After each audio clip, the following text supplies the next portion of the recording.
Oh, it's just me. Kidding, it's both of us. We gotcha. We tricked you good. But it is just us. This is an unproduced live stream. Patrick isn't here, so I apologize for the quality of everything. I had to do it by myself. I've forgotten how to do it. Pat, please come back. I never learned how to do it, so... You're off the hook. Yeah. Okay, I think we're good on all fronts. That all looks good. Yeah, fabulous. Normally Pat checks everything. I feel very, like, out of my element. Right. Well, as long as... Why am I so dark and you're so not dark? Do you fix that later? Yeah, I hope you fix that later. I do. Okay, cool, thanks. Yeah. Well, normally Pat, I don't know. This is Pat's job. It's just going to be a bad episode because he's not here. I can't do anything by myself, apparently. I'm just going to check our audio levels are coming through. Let's just have a quick squiz. Yeah, we sound good. Yeah. Okay. Let's do our program in 3, 2. Hey guys, welcome back to the Arthritis Podcast, official podcast of digital and creative media works, where each week we take something from pop culture and try to break it down to better understand it. My name is David. My name's Ben. Hello. What was that? I don't know. Once again, I feel the intros get weirder. I've been here twice in 1 week, and that's 2 times too many, to be honest. Ben's going away, so it's sort of... we've had to crunch a lot of our recording and a lot of stuff. I've been here too much. Too much, bro. Too much. And I'm here too much. And you're here all the time, so clearly... It's not good for everyone. No. We figured, because Borderlands 3 was announced, and it's hooray talking about it. And we haven't thought about Borderlands honestly since the second game came out. We thought we would chat about it and try and see because it's a funny game. It's a funny game series in general where it kind of escaped the curve of that YouTube thing where the games came out just before video essays were really a big thing. So it hasn't received a lot of that brainy cerebral discourse. Came out before BioShock Infinite, which apparently is the point. That's the big tipping point. Yeah. But everyone just kind of lost their mind at BioShock Infinite for various reasons. I think because maybe that'll be a good discussion point once we get through the summary. But I think one of the reasons that happened is Infinite was so promisingly interesting conceptually, and the gameplay was so nothing that it finally made people start talking about shit again properly. Cognitive dissonance. Yeah, because we were all so chilled out because video games were so good for so long. Yeah, I was like, oh, this one's good, but is it? And then that kind of started again. Whereas I think Borderlands skated under that a little bit. Yeah. Obviously, Borderlands is a series of action role-playing first-person shooter games set in a space western sci-fi fantasy, created by Gearbox Software, published by 2K on a bunch of shit. Tons of platforms. Yeah. There's been 3 main games plus the 2 Telltale series games as well. And I'm going to kind of run through all of them in general to kind of get us up to speed of the general vibe of the series and the narrative so far, because Borderlands 3 takes place after all of those. So it has characters from both the main games and also the Telltale games. Right. I quite like the Telltale games. I have not played them. Yeah. I don't know, they're fun. I might have to take a break in the middle, so we'll see how we go. Shortly after Corporation Dull leaves the planet Pandora at the start of Borderlands, 4 Vault Hunters arrive to seek out the Vault. They are guided by a mysterious entity, the Guardian Angel, that lives within the planet's communication EchoNet system to collect pieces of the Vault Key, but are warned that the Vault can only be accessed every 200 years and that time is soon approaching, urging them onwards. They eventually complete the key and locate the Vault, but on opening, it releases a gigantic monster. They fight off the monster and push it back into the vault, which then closes, leaving Pandora safe once again. In the pre-sequel, which takes place directly afterwards, Jack, a low-level programmer for Hyperion, discovers another vault on Pandora's moon, Elpis, and hires 4 Vault Hunters, including Athena, to seek it in the wake of the first vault's closure. With the Vault Hunters' help, Jack is able to seize control of Helios, the Hyperion space station in orbit between Pandora and its moon, and uses its resources to secure the vault with the help of the Hunters. Inside, there is only a strange artifact in the shape of a vault symbol, but when Jack touches it, he experiences visions of the warrior's imminent release. Jack starts to go mad with power, and Lilith punches the artifact into his face, disfiguring him forever. Jack assumes his mask, becoming Handsome Jack, and takes over Hyperion as he swears vengeance on the Vault Hunters. In Borderlands 2, 4 new hunters have arrived to find a new vault that has been discovered on Pandora, but Handsome Jack uses his array of Hyperion resources to try and stop them. The new hunters are further guided by the Angel, who is revealed to be Jack's daughter, dying from excessive psychic powers that she has. Jack had used the Angel to trick the first Vault Hunters to opening the vault on Pandora to gain access to Iridium, a material with untold properties, and these Vault Hunters, now aware of Jack's involvement, also come to the new Vault Hunters' aid. While they find the vault, Jack arrives and joins them as they open it, and he summons forth the Warrior, another gigantic creature, which he wants to use to control Pandora and beyond. The Vault Hunters defeat the Warrior and leave Jack to his death before the vault closes up. Sometime after these events, we're not sure how long, in the Tales of Borderlands, the absence of Jack's power leaves a void on both Pandora and Hyperion. A Hyperion lackey, Reese, and a con artist, Fiona, get caught up in events over the sale of a fake vault key to Reese's superior for $10 million. They discover there is another vault, the Vault of the Traveler, controlled by a robot named Gortys. As they collect the scattered parts of Gortys, Reese inadvertently downloads a copy of Handsome Jack's personality into his cybernetic mind, and once back on Helios, Jack takes over the entire station. Reese and Fiona stop Jack and cause the station to crash into Pandora, wiping out Jack's personality for good. They then help defeat the Traveler, another gigantic monster, freeing Gortys and leaving the vault to be explored finally. It's kind of like... Is there more? No, that's it. Is that it? Yeah. You sure? Yeah. I feel like you don't want to double check? No, that was it. No? Was it? How do you feel about that? It was a lot. It was a lot, huh? Don't... What happened? Like, I've played most of the games, and all of that just went way over my head. We were talking about it last night when we were playing Dark Souls, but it does feel a bit like the Avatar of games, where everyone played it, but no one remembers what the fuck happened. No one really remembers what happened in that video game. I remember, like, some of the class skills and stuff. I remember like, Claptrap. I remember hating he's annoying, Claptrap. but he's supposed to be hated, so I guess he gets the free pass. They really tried to make him likable. With the memes. With the memes. What was your experience with these games? Like, were you playing it with other people? Like, how did you I played these? A tiny smidge of Borderlands 1. I didn't really play that. The one I played the most was Borderlands 2. Yeah. I don't think I've played pre-sequel. It's very weird. I honestly prefer the one where like the moon is just Australia. The moon's Australia. I prefer the comedy in that one, but I think the Borderlands 2 gameplay is so solid. Yeah, most of my times was in the second game, and I played that solo, like a tiny bit co-op, mostly solo. Kind of boring. It's pretty fun. I forget what class I played. I think it was the guy with the turret or some shit. Yeah, I don't know, the boring character. one. Yeah. I like the fact that I played that, and I was sort of I played the sniper character, like the assassin type, and then someone else played the soldier character. What was really interesting is when we played through the whole game, like I think we got up to like New Game Plus or something. Yeah, played it a bunch, and we got up to I was like level 200 or some bullshit, whatever the max is. Like we got to that, and then we stopped. What was interesting about that game is that it was the first thing I've ever come close to that sort of... It's not an MMO, but it was the first game that I played like it was an MMO. Yeah. Yeah. And that's such a weird property for a... Like... Because I guess like Destiny hadn't come out yet. There weren't really shooters that were doing that, were there? It's a weird thing where before... Like after Destiny, the games like Borderlands 2 don't really exist.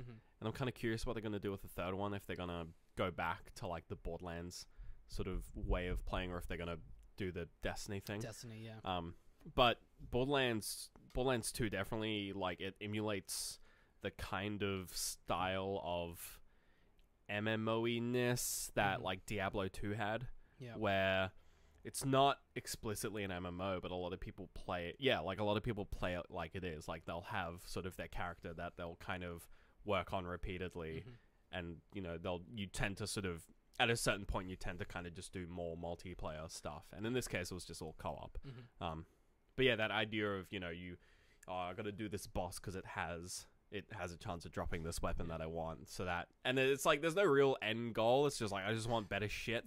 I think the difference between like an MMO and Borderlands is that Borderlands, like you actually like you're invested in the story as you go. I mean, even though like we were saying we didn't really remember it, the spectacle of it and the events that happen and the story as it progresses, because Handsome Jack is such a good villain. Yeah, there is this element of like, yeah, you do go through and you're like, I want to get a cool ass gun, but at the same time, like you kind of get involved in that story. Yeah, and like when you're playing these games, you just kind of play them for the story. It's only once you get to like the end, once you finish the game, and the game goes, all right, you finished the game, you can kind of just keep playing if you want, but there's no more story to get. That's when it kind of transitions into this more like long-term kind of video game. Yeah, and kind of why I say that, like, I'm like curious where Borderlands 3 kind of goes, because like more recently with games like Destiny, with like The Division, Anthem, Warframe, all these games which kind of it's kind of just become like the looter shooter genre,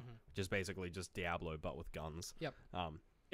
They've all kind of moved towards not like an MMO, but more kind of they've sort of taken the bit at the end of Borderlands where it's not super story focused. You kind of just do what you want, and they've kind of just stretched that across the game, and then just like smattered in some story here and there. Yeah. Where it's like when you play The Division, you're 100% aware of like the grindiness or like the nature of like, I'm gonna repeat this mission to get a better weapon. Or you're like, oh, I've got this quest because it's a game.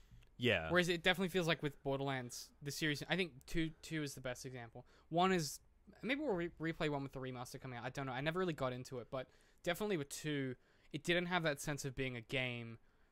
Like, there's a lack of that. It feels like a linear experience. Yeah, and I think with all of its systems, because it's very like self-aware and like kind of funny, but not in like a Deadpool kind of way, the levels of abstraction required to like your characters care about cool dope ass guns, right? And the characters in the game are comparing how cool and good the stats are. So it doesn't feel like when you're in your menu comparing guns that you're like, you don't do like a video game thing. You're like, well, this is the world I'm in. These characters are always talking about cool guns and different effects and stuff, and it removes that layer of abstraction I think The Division has and like a lot of MMOs have, where you hit the pause menu to go into your inventory and suddenly it's this numbers game. Yeah. Whereas I think definitely Borderlands is a lot more fun, where because these characters in the game world are like, well, that one has better stats. Yeah. Or that one does corrosive damage. That's a dope ass little boomstick right there. There's a different like tone that goes into not just the linear stuff, but like that grindy like kind of loot and shoot stuff as well. Yeah. I don't know if it's the voice that makes it more appealing to me, but definitely I'm wondering, in the current gaming landscape where everyone's trying to design games that you play forever, right? They have games of services like the goal. Services. They want to be Netflix, right? Well, they all want to be. Well, yeah, they just want to be the game that everyone like. It's sort of in like 2000, 2007, 2008. It was like everyone was trying to be World of Warcraft by like making MMOs. And then we had League of Legends, and then everyone was trying to be League of Legends by making a MOBA. And there was like a bit of military shooters in there somewhere. Halo 3 kind of threw everyone for a spin. Call of Duty. That, But now it's like, I guess, developers, small publishers, they're aware that like, oh, you don't have to make a MOBA, you don't have to make a this or that. You just have to make it enough of a sort of, you have to make it present enough and put in sort of mechanics that get people coming back to create just like a funnel where you just kind of take people's time and just direct it towards the in-game shop. Yeah, convert it into money, basically. Yeah, like if you, Dan Olsen for his April Fools did probably one of the best and like most, I didn't think he was that clever about video games, but turns out he is. Like one of the most like in-depth and like correct analysis of Fortnite, which was hilarious because he did the whole video on Fortnite because he was like, April Fool's, I'm pivoting to Fortnite content. But yeah, he sort of talked about how the like Fortnite as a game isn't that, it's like, it's kind of whatever. Like the shooting is average.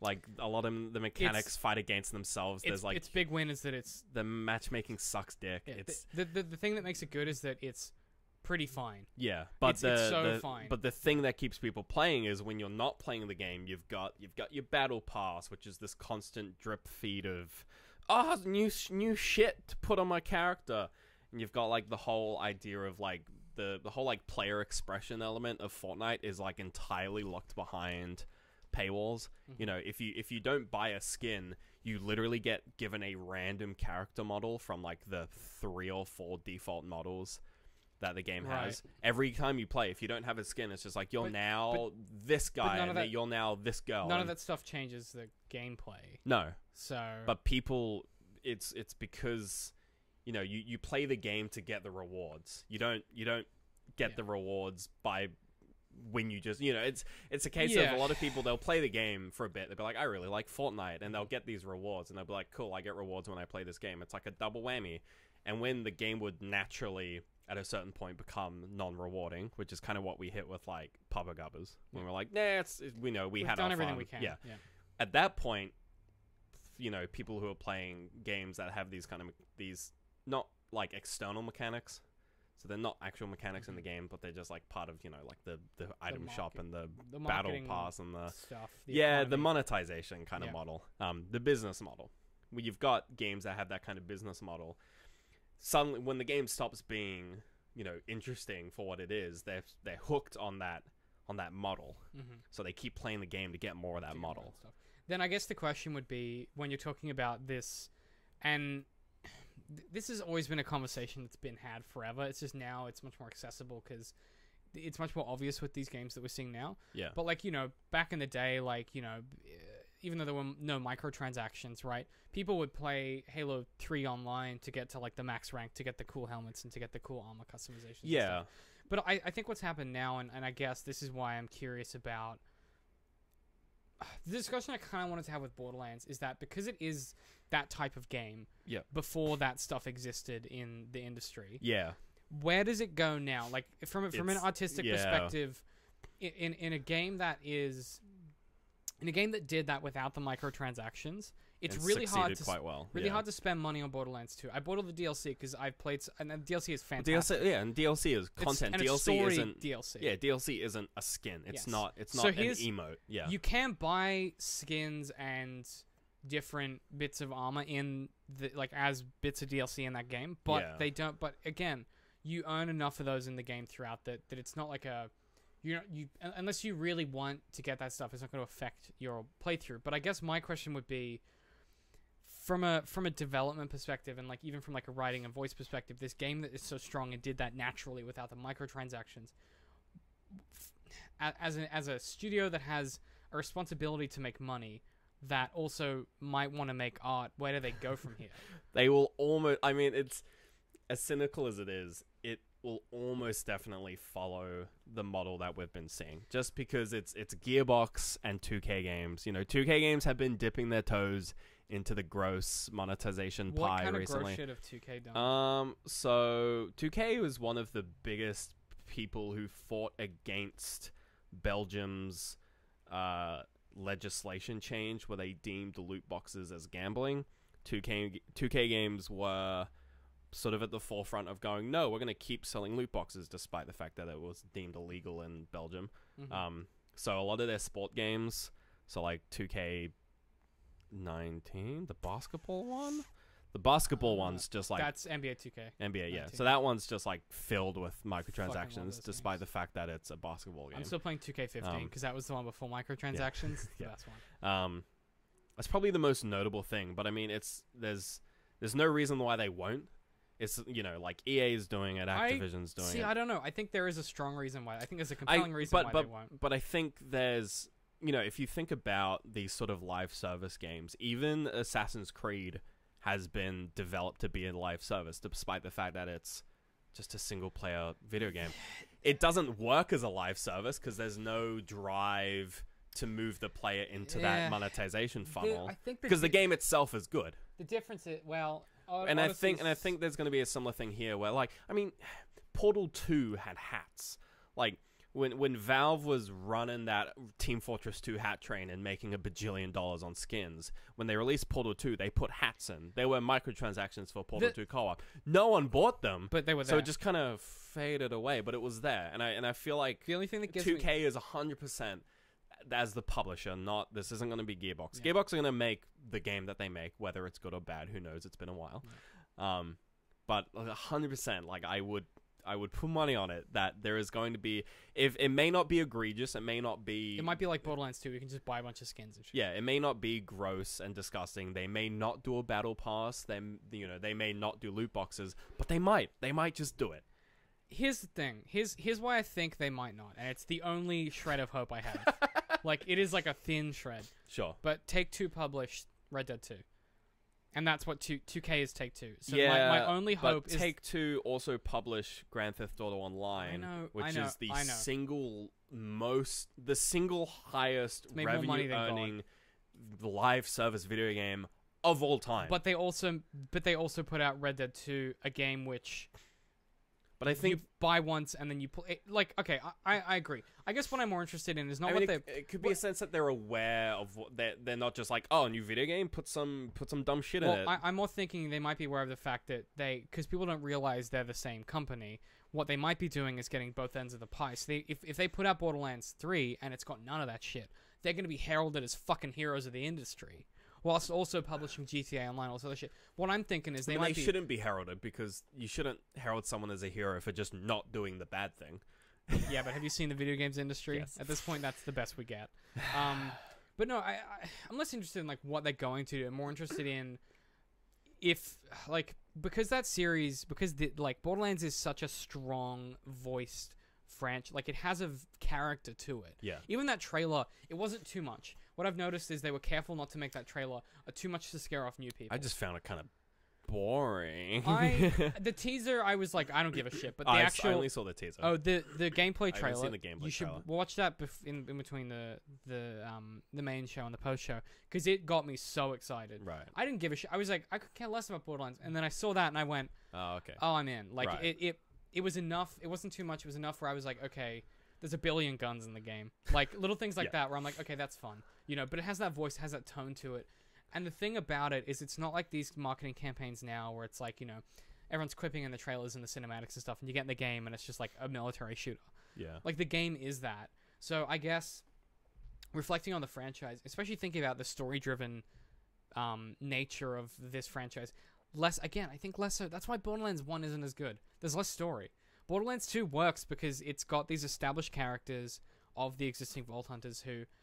Like, I played Borderlands 2 before once. I didn't know that Mordecai and that Lilith were existing characters, or that Brick was an existing character. But they were people that felt like they lived in that world. So the story really pulls you in, because it feels like, oh, these people have been here for a long time. Yeah. And what could be cool about, moving that franchise forward now, given it's been so long, is that they can throw some cool stuff at the wall and see what they enjoy doing with that world and that concept. Yeah. I think if anything, they will probably follow the kind of model that we've seen with like the Destiny and the Anthem, with they'll take that end game thing and kind of stretch that a bit across, just because I think that makes a better game. I think that makes a more engaging game in some regards. It would at least... Here's the thing, it would make a more engaging game. It doesn't necessarily mean it would make a better game.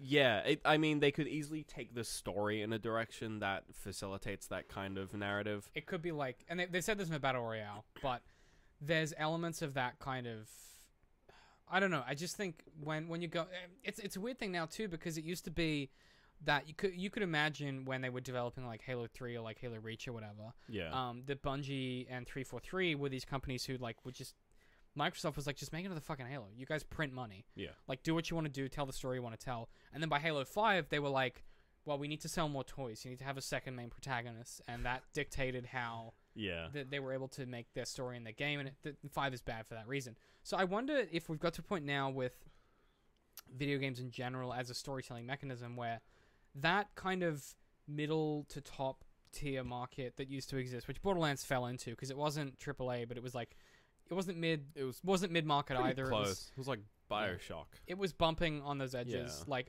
the first one was definitely middle market, but the second one was kind of bumping AAA. Yeah. But I wonder if now, because like everything is either AAA or it's hugely indie, there's no middle market left, if they might not have the luxury to be as weird as they want to be.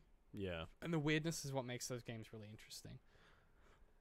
Yeah, I've seen some people like describe their games. It's triple I as in like triple indie, and that just gives me an aneurysm. Yeah, that's cringy. It's just a game that has a strong voice and knows what it's about. Yeah. And it's a strong voice in the sense that like, you get the flavor. My favorite thing about this game, about these games in general, is like some of the randomly generated flavor text on weapons and the randomly generated names on weapons and stuff. Yeah. They add so much flavor to the world effortlessly, because it's like, oh, well, this gun is manufactured by this company, so they write about it in this way. And I was thinking about this in when we were playing Sekiro, because there's a lot of flavor text in that game versus the flavor text in something like Borderlands, or the flavor text in like Dark Souls, like Skyrim, or like those other, or like Oblivion.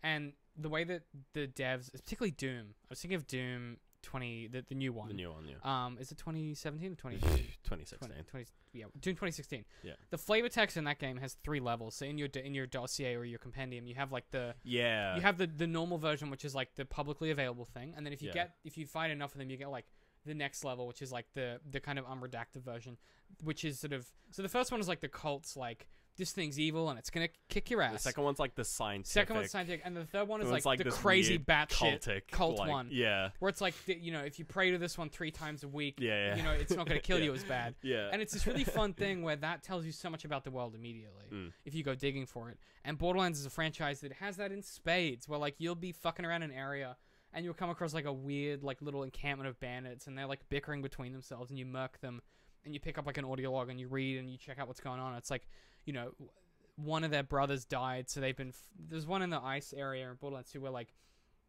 they couldn't get across the ice because it was summer and it melted, so they spent like they spent so long in this cabin refusing to go outside because it was too cold that one of them killed one of the other brothers, and the other 3 lived there forever, and they were these bandits, and they got so hungry that one of them ate someone else, and then when it was finally time for summer, they were so comfortable they didn't want to leave, and then it's winter again when you play the game, and they're still there and they're arguing. And that's such a dumb, fun, like, it doesn't add anything to the game. Yeah. But it's that kind of attention to detail that the Division had, like, the original Division had that, but it was more like watching a film than it was, like, that game. Like, it didn't have that richness that I think video games can achieve with the detail. I don't know, there's something specifically video game about the way, like, Metro Exodus does it too, where you can discover things and take the time to work them out, whereas in a film it's like all of that smuggled in storytelling, it might be in one shot and your brain has to like take it in, whereas a game you can like stare at something and try and like literally in your head do like the Batman Detective Vision thing where you like piece together what happened. And my concern, not my concern, but like one of the things I love about this franchise is that's their jam. Like they love doing that, where they're like, let's tell this really complex, interesting story in this crazy, dumb space western fantasy thing, but also have these kind of complex little bits of storytelling. Yeah. And I wonder if that's not gonna get lost in the transition. But what if they don't? Like, what could you imagine if they didn't? And that's such a thrilling thought to have. Is like, what if they just didn't? I don't know. I think I'm probably a bit more jaded because I follow a lot of sort of what the industry is doing, and especially with these live services, that's been the big current thing.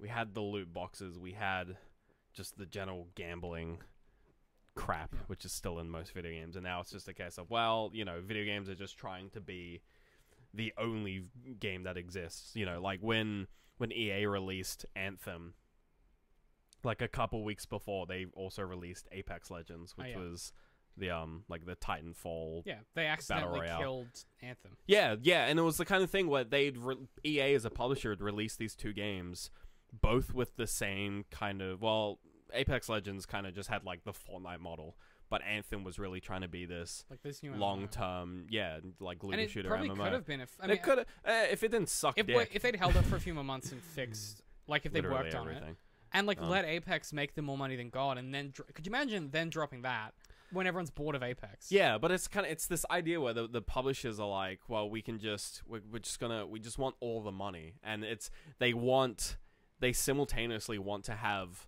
these live service play for years kind of games, but they're also releasing games on a yearly basis. They're still doing yearly sequels for Call of Duty kind of thing, where it's like, you can't. Are they going to keep doing that, or do you think, because here's the thing, you get $60 up front for a video game, whereas these games as service, like you don't buy Fortnite, you keep putting money into it. But like, there's no reason why they can't just do both. Because you're right. People, it's the kind of thing where it's like, you're right. Call of Duty Blackout proved that. Yeah. You can get that $60 per year, and then just, if people don't want to buy the next one, well, you've got them hooked on that previous $60, and that keeps making them money. Yeah. It's the kind of thing where if you've got everyone in the world, which is what they want all the money. Not most of the money. They want everyone. All the money. And if they release a game that's meant to be played forever, and then everyone starts playing it, and then some people teeter off, they release another one, and then they get everyone else again. You are cynical. And they just keep... the industry's broken you, man. Because here's what I'll say. I agree totally. Except that... That's what's going on. Well, that's why you have Apex Legends, and then a couple months later, you have Anthem. You don't have to play that shit. Here's the thing, though. No, I don't play them. No, but here's what I'm saying is... They ain't gonna reel me in. Yeah, like... I'm already reeled in by Warframe. Well, no, that's what I'm saying, right? You don't have to go in for that shit. And I think... there is enough people left, and it's definitely waning because there's so many more kids than there are of us now. Yeah. Right? Where it's like, it's accessible to everyone. You can play it with your mom. She can play it. It's easy or whatever. Yeah. Not to I'm sure, when you watch someone like Ninja play Fortnite, that's a genuine craft and a skill that he's developed, right? But it's a game that anyone can play, right? Yeah. And that is a barrier to entry that's so low that it means that those games have such little artistic value that they will always exist. There will always be Fortnites. There will always be your PUBG style, battle royales. That's currently the fad, but it'll be something else later on. Right. It might come back to MMOs, might be something else. But the fact that the industry is still willing to pour like millions of dollars into something like Red Dead 2 or like Sekiro or these games or these story-driven experiences, I think...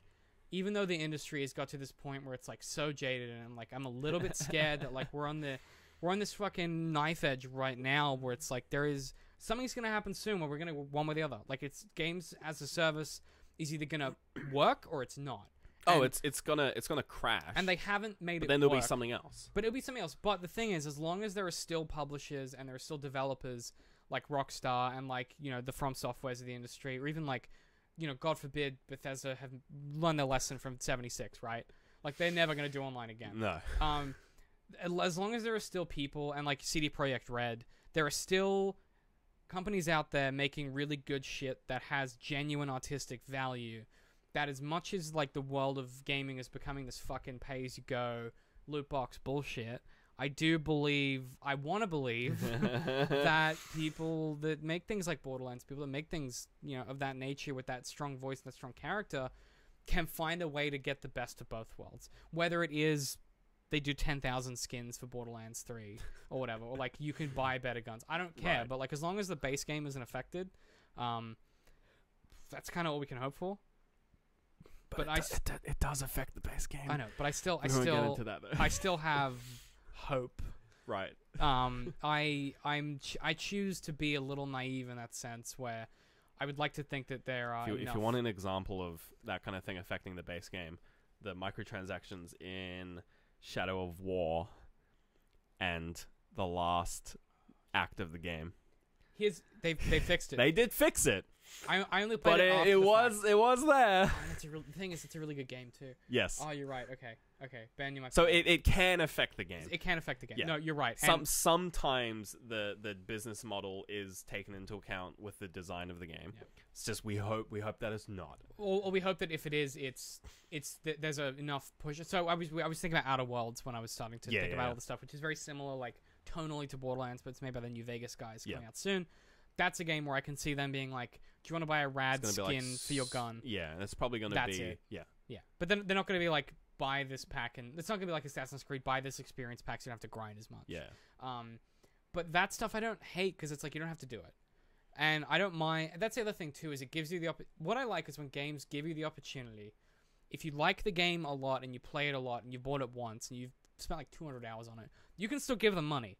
Like, you can be like, hey, here's a bit more of my money for a cool thing that I would like in this game. I don't hate that. Right. I don't hate that option. But it's the minute that it interferes with the game, that's when I have an issue with it. Okay. Card% in the chat says, that's all well and good, but is there going to be Battle Royale? The developers emphatically on stage said that's not the kind of game we're making. Doesn't mean that it's not going to be. It's probably going to be a Battle Royale. Yeah. So keep that in mind. Do you have any kind of closing thoughts before we kind of wrap this one? I am extremely cynical and jaded, and I have no faith in the industry. I'm choosing to be a little more naive. It's probably going to bite me on the ass, but I don't know. See. We'll see. Playing Sekiro has totally, again, re-energized my belief in the gaming industry as a whole. You can make good art that sells. Yeah. And it's not going to be for everyone, and that's fine. And Borderlands as a franchise has always been fun enough and easy enough to get into that anyone can play it. But going through and playing those games at length, and like when you do have 200 hours in it and you've played with someone else the whole time, it's like it's like when we play through the Souls games. You have like an emotional attachment to that experience, whether or not the game is any good. But if suddenly through that, you know, journey that you have with a friend of yours, you have to like pull your wallet out. Like, I think that's when it's like, okay, now we have to have a conversation about regulation. I think that's where that comes in. Right. Do you have any recommendations for this week? I don't know. I watched Pride and Prejudice, the TV show from '95. Apparently in one sitting, right? Nah, in like 2 sittings. There's only like 6 episodes. Yeah. It's quite short, or 9 episodes. I'm gonna say 9. Yeah. Yeah, it's good. It's yeah. Yep. Good reco. It's Colin Firth. Yep. In his like first TV appearance. Yeah, he's really good. He's a hot boy. Oh, God, he's so hot in that. And Mr. What's his name? Starts with a B. The other character who gets they have like a double wedding at the very end. It's very funny. Yeah. The other man is much more attractive. But I don't know who he is or who the actor is. He just is. I've been reading Logic's book, Supermarket. You know Logic the rapper. Right. His book, Supermarket. It's right. a sci-fi. It's so good. It's like a sci-fi love story. It's really good. Sure. It's called Supermarket. I've been he also released a soundtrack with it, which is the weirdest thing ever. That's what a book. That's what I was bumping before. It's not a soundtrack for the book, but it's just a soundtrack related to the book. It's dope though. I was bumping it before. I mean, yeah, of course it's not the soundtrack to the book, because books don't have soundtracks, They David. do now. It's Logic. It's Logic, baby. Coming at you, Bobby Hall, up in your biz. He's like, I can make music and I can write a book. I'm a rapper and I want to write a book. Maybe both. It's really good. The book is very weird, but yeah, I recommend both. I've been bumping the album, reading the book. Really nice. Really like heartfelt, kind of earnest story, which I always appreciate. Called Supermarket. Called Supermarket. Yeah, it's about like a guy. The basic premise is there's this guy in a supermarket who's like in love with this girl who he works with, and then he gets abducted, and then there's a space adventure. Oh, okay. And then it jumps ahead 2 years, and he comes back. It's really cool. Sure. Highly recommend. So it's like Evil Dead 2. Kind of, but just in the other direction. Yeah, and it's more of an exploration. It's actually very like Evil Dead 2. Yeah. It's pretty fucking dark though. Like it's more about like growing up with trauma and stuff. But I highly recommend. So it's nothing like Evil Dead 2. Not at all. Yeah, check that out. Otherwise, I've been working on my solo video. I think I finished the research. So the script is finished.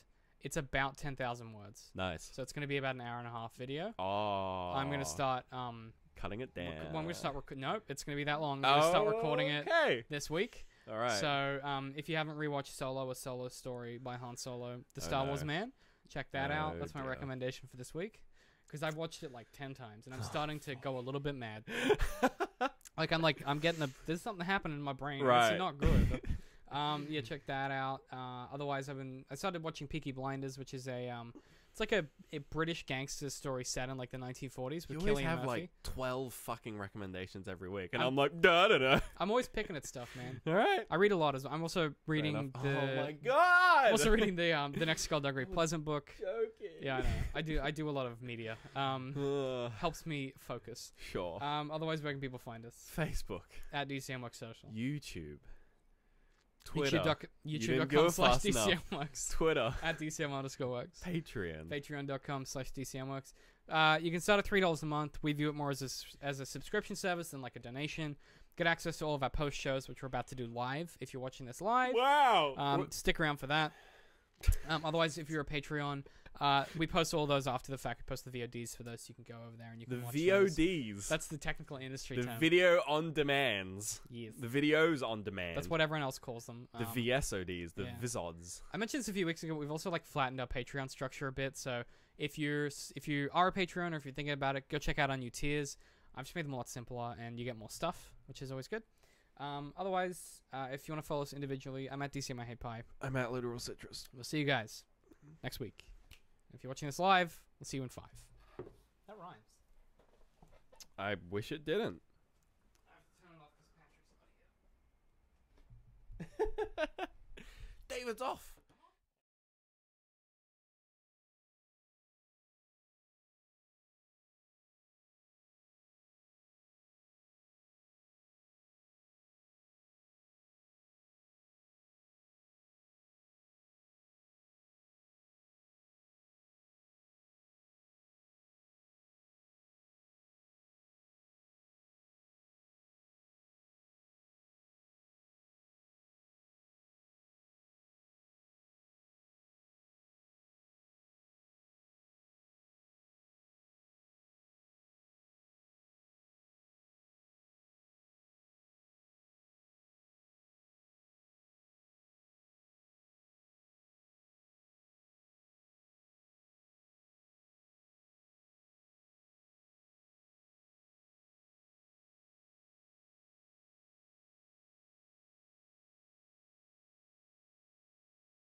Oh, howdy ho! Howdy, howdy, howdy. Hold. We're back. It's the post show. My beers are full. Our bladders are empty. Welcome back to the post show. There you go. I mean, my beer is still empty, so. Do you want another brisk? No, I'm good. A brisk. I need to be functional. A brisk. Right. Do you have to pack? Have you packed yet? I do have to pack. Yeah. Ben's traveling. Wait, you haven't packed yet? No, we're only you there. are such a man. We're only there for a couple days. Jesus. Yeah, but you're going to a wedding. There's lots of shit to pack. It's just my wedding outfit and then various other clothes. And various other things to put on my body. Plenty of time. Did you at least do washing this weekend so you got enough clothes? Totally. Yeah, okay. You are such a man. So, for the post show, I want you watched the trailer. You'd already seen it, turns out. Yeah, it's okay. fucking... Yeah, it's whatever. It got me excited because I was like... It reminded me of how much I liked Borderlands 2. Right. I guess. Yeah, it just looks like a boring trailer to me. Yeah, which... Well, the trailer's not interesting, but it reminded me of like that kind of emotion, you know? Yeah, I suppose. I don't know. Maybe I don't know. I think I'm just getting really I've become... You probably know. I'm becoming more and more sentimental the older I get. Not sentimental. That's maybe the wrong word, but like emotionally involved in things. Right. Like, I was thinking about this with Sekiro because I got this email, which I'll read to you in a minute, but I was thinking about the reason... Q&A episode. So it's an email that might get us talking about this in a more complex way, because I was thinking about what we were talking about in our episode of Sekiro, which was last week's, and one of the things that I failed to articulate was why I was so eager to compare them. So I was happy to do the comparisons between Sekiro and Souls and Bloodborne and all that stuff. Yeah. But I think the thing that I wasn't able to articulate properly, because I haven't really interrogated it myself, is why I wanted to compare them. Yeah. Because I think that sometimes, you know, if you're like a... So I'm a bit of a Souls nerd, obviously. Like, I'm a big buffer like that lore, and like I love those worlds and things like that. But I'm not like, you know, tipping my fedora and being like, this is a Souls game. But I was, for me, there was... what does tipping your fedora have to do with that? It's just like, because there's like I don't know, it's a very like internet niche community thing to do where you're like, this is my thing. You don't understand it because you're not good enough. Because you're not good. Yeah, exactly. Good. Whereas that's not kind of how I view it. I view it more as... I have a very long, sordid history with those games where they formed a very formative part of my adult development, and my friendships that I have now are based pretty heavily on those Souls games. Like, I met John playing Dark Souls 1. Dark Souls 2 was when I really got into, like, Let's Playing in general, and then, like, Dark Souls 3 we played together, and same with Bloodborne. So for me, like, it's less of a question of, oh, well, are these games... are they mechanically extremely similar, or... in the act of the way that you play them, do they evoke the same kind of experiences that I liked about those previous games? Right. And that's kind of what this email from Franklin talks about. So he's Franklin's sent us a few comments in the past, a few emails in the past, but he's been around for a long time. So he was someone that watched us play Pokemon Liquid Crystal. Oh, so he's been around for a while. Dear God, Yeah. I'm very sorry that you had to watch that. those are if you want to go see. There are some messy Let's Plays. There's a few episodes that of that which I've taken offline because really? Yeah, in hindsight I'm like, oh, that should be on the man. internet. Yeah. But Franklin says, I agree to an extent with David, but not completely. Sekiro might be materially different in gameplay, but it evokes the same feeling as a player. The Ludo narrative experience is the same. Which got me thinking, because I don't necessarily agree with the fact that the Ludo narrative is the same. In which case, did you want to explain the wanky term that is Ludo narrative? Do you want to explain the wanky term means that's Ludo it just narrative? means game story. Okay. Ludo meaning game, narrative meaning Right. story. But it means in the sense of like the story that's created through the gameplay. So, by way of example, if you played a round of PUBG, the Ludo narrative that's created is the story that is developed by you playing through that round. Right. So when you have that crazy clutch win or whatever, like the story that you retell other people is the Ludo narrative. Okay. And one of the reasons part of games discourse is they talk about Ludo narrative dissonance, which is the difference between Ludobarative dissonance. difference between the game, the story the game is telling you through its dialogue and through its exposition. Ludobarative Missonance. Fuck, now I'm ludonarrative dissonance. Difference between the story. That's like when you're counting and someone else starts saying random numbers, and your brain is like, I can't do it. What is it? And it's the difference between the game's story, like the story of if it's God of War, like the story of Kratos going through with his son, and the story the gameplay is telling you. So. One of my biggest criticisms of the latest God of War game is that when you get the swirly blades of chaos, the ludonarrative dissonance is so extreme because you spend the rest of the game as this lumbering kind of strong broken old man with this axe, and you suddenly are this flippy spinny guy. Yeah. And the dissonance is just too much for me. So I was thinking about with Sekiro in particular, my ability to articulate why I was comparing it is kind of related to that, where for me, when we play through the Soul series in general, so like, whether it's Sekiro, whether it's like Dark Souls or Bloodborne or whatever, the thing I like about them is the friction that the challenge causes means that you have to work shit out by yourself. There's no one to hold your hand. It's like, right, yeah. And for me, the Ludo narrative is like, how do we overcome this obstacle, either as a team or like as a player? How do I do that? Right. And that's why for me, comparing them is so interesting, because the mechanics change, but the core of the thing you're doing, which is going into a strange land and overcoming insurmountable odds, is always the same. And the stories always revolve around that. Like in Sekiro, it's like you're this character who's going to defeat this giant warlord who's taken over like the entire kingdom. And in Dark Souls, it's like you go to kill the people with the Great Souls. Like, and in Dark Souls 2, it's like kill the people that stole the Great Souls. And like that's such Dark Souls 3, just do it again. Yeah, exactly. Do it again. And that's the relationship between the gameplay narrative. Dark Souls 3, you're the person that stole the Great Souls. Game theory. Actually, well, that's really Dark Souls 2, because then you become the king. Yeah, true. No, but I don't know. Sit down on your throne and the game just ends. Does that make more sense than what I was trying? Because like, yes. Yeah, it's so like playing the game.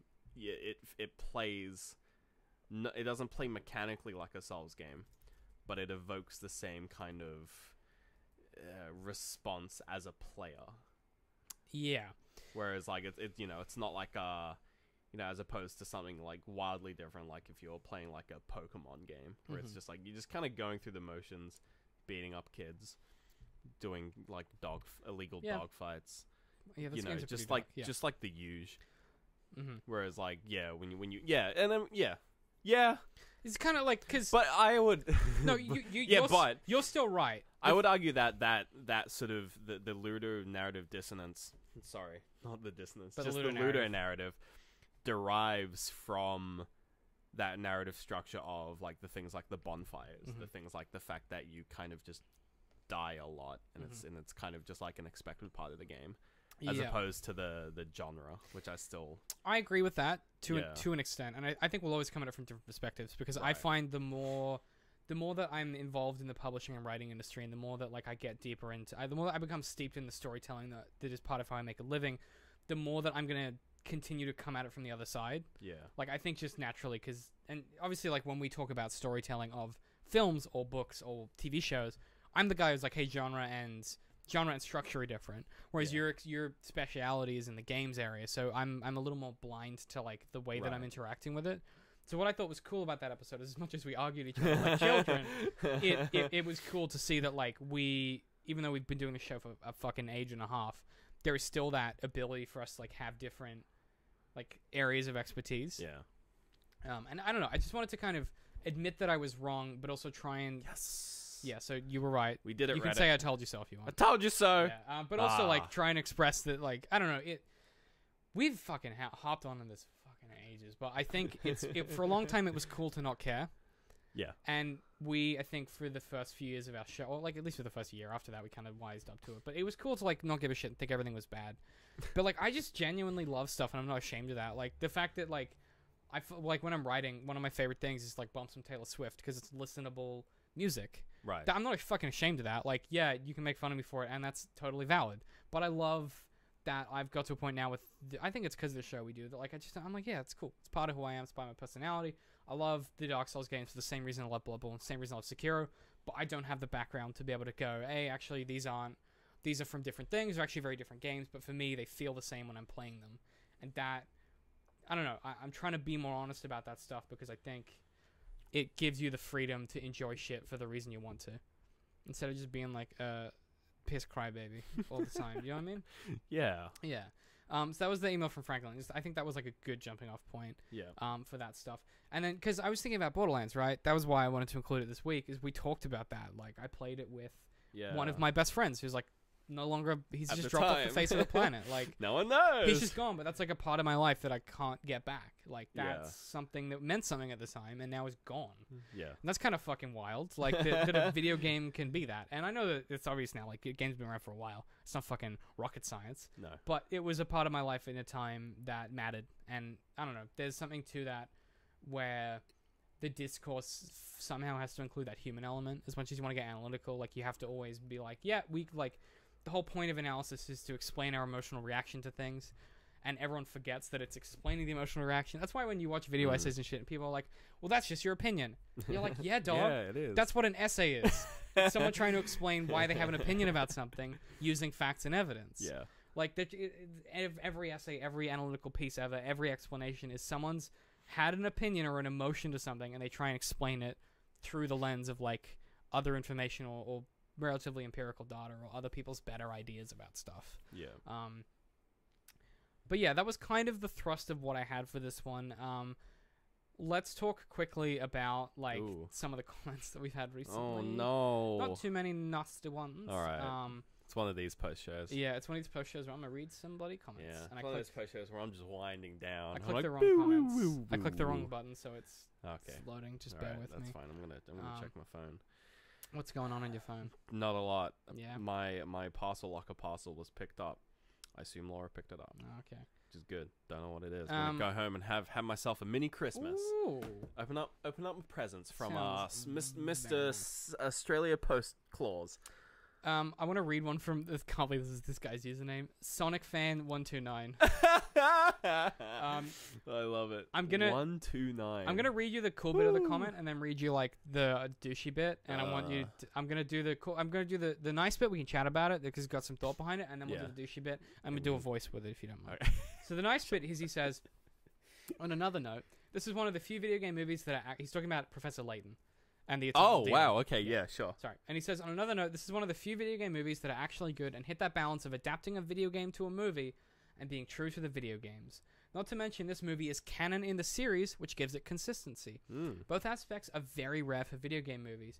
I totally agree. I agree as well. I hadn't even thought about the fact that it's canon. That's fucking buck wild. Well, so the thing with, like, latent canon is that, like, it doesn't matter what they did. Like, it would be canon, and B, it wouldn't affect the story. Because they just do the fucking wild. Like, if you sit down and think about the universe, the latent universe, based on everything that we've learned from the canon, it's fucking buck wild. Like, it's insane. There's just the ability for, like, a single person with no discernible income to just create an entire replica of London. Doesn't make any sense. Underneath London. And then to lift up that underneath London with a giant robot and have a sword fight on it with another giant robot. It's just... It's in the later games, they go, yeah, there's magic. Yeah. Because I feel like they're like, it's the only way we can explain Guys, this. it's been 10 years. We're out of ideas. It's magic. It's magic. Yeah. Okay. Well, I mean, sure. It's still cool, though. Oh, it is cool. Yeah, I love the Eternal Demon. Okay, I'm going to read the bad bit now. Oh, no. Is this the start of... Because the good bit was like the second half on another note. This is the right, first bit. Okay. So he opens with an insult. He should have opened with the good thing and then sucker punched us when we were... A lot of people do this with our comments, where they write something like really malicious and then they have like, an interesting thought. Right. Because they're like, well, I don't like you, but you made me think about something, so here's my complex part of my discourse that I didn't like. It happens a lot with us. I didn't want to give you, but here it is anyway. And then I'm like, we got you. We got you good. We made you think. Suck shit. Like, that's my... Good like, to you. Yeah. We talk about this so many times, but my goal is like... To trick people into thinking. To trick people into thinking for themselves. Yeah. And if that happens because you have to write a stroppy bit first, but then you have like genuine discourse with yourself and you interrogate your ideas, I fucking win! I win! Okay? Alright, give me the rough bit. Okay. You gonna do a voice? Yeah, this is by the Sonic Fan 129. Right. I'm not gonna do I'm gonna do an intonation that I would read this in. Okay. I would strongly suggest you do some research beforehand on names and anything you're confused at to avoid mispronouncing names. Just a tip. Hey, on Ben, another note, just a tip. What? That's the thing. Like the rest of that, without that's a separate he's clearly sentence. only seen one of our episodes. That's a separate sentence. Just a tip. Just a tip. That to me is buck. Like I love that stuff. Wait, so like, did we flub? I mean, we must have flubbed something. We flubbed something in every episode. Because they were Japanese names and shit. I just, you know what I normally do? I'm like, hey Ben, how do I say this? And you go, I don't remember any of the names. Actually, because that was before I knew format. So now what's cool is that I know all the names before we start. I've done all my research. And I just ask him. And you start to say a name and then I fill it in for you. Like we have a process, right? You're like my autocomplete. But that was like before we had. It was before that. The new structure. So thanks for the feedback. We've already implemented that. Yeah. Thanks for the feedback. But actually. A lot of people do that where they'll watch a really old video like from like 4 years ago and they're like, just some advice, and then they write out all the stuff that we've done in the time since. It's happened a few times now where it's... But like beat for beat, where I'm like, I realized I've been working on that for years. Doing that. Yeah. I want to read this one from Sonia Hadoizia. And it was on a video. David, you gotta research these names. You gotta... Just a tip! I'm sorry. No, I love it. Sonia I don't know how to say it. Hadoizia. Sonia. This is about. I put a video essay about it forever ago when I was doing Through the Glass. So this comment's only a week old, but this is from my video on sexism and Californication, where I looked at like the dissonance. I think I watched that video. It basically looks at the dissonance between having like a character who's sexist and a show that isn't. I definitely did watch that. And about like delineating between. It's not as sophisticated as the stuff we make now, or like as well thought out. But it was the whole, it was Through the Glass. My goal was to like delineate between that you can in describing something doesn't mean that you agree with it. Doesn't mean you're pushing that agenda. Right. I see Captain Marvel. So Sonia says, this is a long one. Oh. I really love this series, but not for the... Actually, do you want to read it? Because I've read the last one, and my throat's parched. Oh, give me this bloody long one. I really love the series, but not for this... Oh, my God. The sequency of the story? I'll do it. You're not going to get these words. What is that word? Sequency? That's not a word. I'm pretty sure it is. I'm gonna quickly. You're gonna quickly Google it. Yeah. You're gonna look it up. The fact that someone can use a word I don't know is impressive. It's not a word. I think she means the sequencing, probably. Anyway, I love this series, but not for the sequency of the story. There's a lot of some letters missing. Every now and then, there's just a letter gone. I'm a power through. Yeah, push through it. Okay. Enough of this. It has a lot of. Has a lot of times in Okay, I'll just try and skip to the good bits. I was in love with the protagonist, Hank. I know he's such an idiot and the only thing around his life is sex, drugs, and alcohol, but the transparency of the idea that the things can't be worse... Things can't be worse than they are now, and he continues fighting for the woman he loved.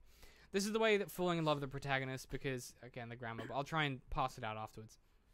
This is the way you falling in love with a protagonist is like, because everything is shit around you. Doesn't matter if you're a boy or girl. He never lies to anyone. They always show him as like, I'm a mess. Don't wrap yourself up with me. He's honest from the front. And a girl who understands this was Faith. She was like his ex-wife. She loved Hank for everything. And same with Karen. Everybody in this entire world is an idiot, between guys to girls, girls to moms, moms to sons, dads and daughters, even without true love. But the only hope we have is trusting in people and giving them a chance, because nothing is as bad as it seems. She says, sorry for the grammar. I'm from Ecuador and I don't speak English very well. Thank you for your work. I like it. Ecuador. Thank you for your... It's probably Ecuador. Yeah, probably. Yeah. Thank you for your work. I like it a lot and hope to see more videos. Regards, Sonia. Oh, so that's nice. Lovely, yeah. Nice little letter. Fucking sign it at the end. Put it into the post. 6 months later, we receive it. Yeah, but like, yeah. Thank you. That show in particular, like, I think it's a bit like House MD, where it had this streak to it where it was weirdly cerebral, but not in like a heady kind of way. Yeah, I think it was a very like mid-2000s TV show in that way.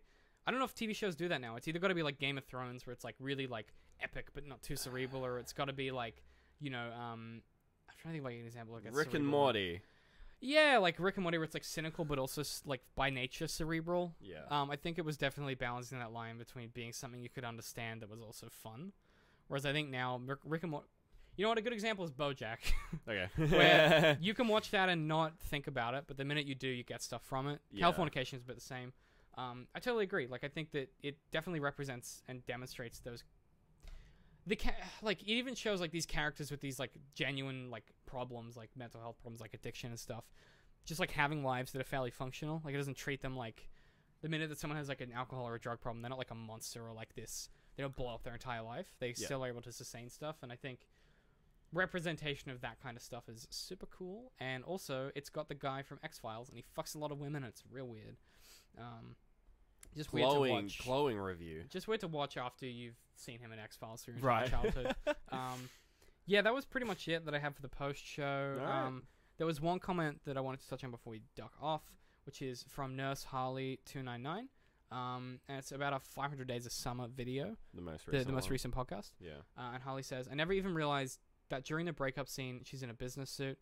I think we've read this before, maybe. I never realized during the breakup scene, she's in a business suit. I never paid any mind to the color scheme until you mention it, but you can really see the shift in her. She looks so uncomfortable in her own skin and reminds me of a bird trying to escape its cage. Which is absolutely true, because it doesn't suit her. She's like tried to like dress in Tom's outfit to try and make it less bad for him when she breaks up with him. Kind of a cool observation that I didn't notice. That film is so full of good stuff. But that's going to do it for this week.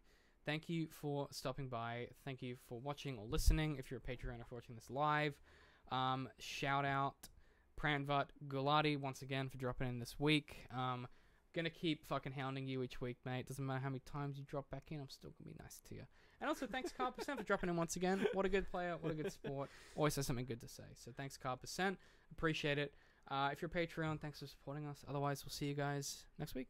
Yep. That's it. I gotta run to the Off thing you go, now, David. so. Off you go. Go, David. Go. Turn off the stream. Turn it off, David. Off you go.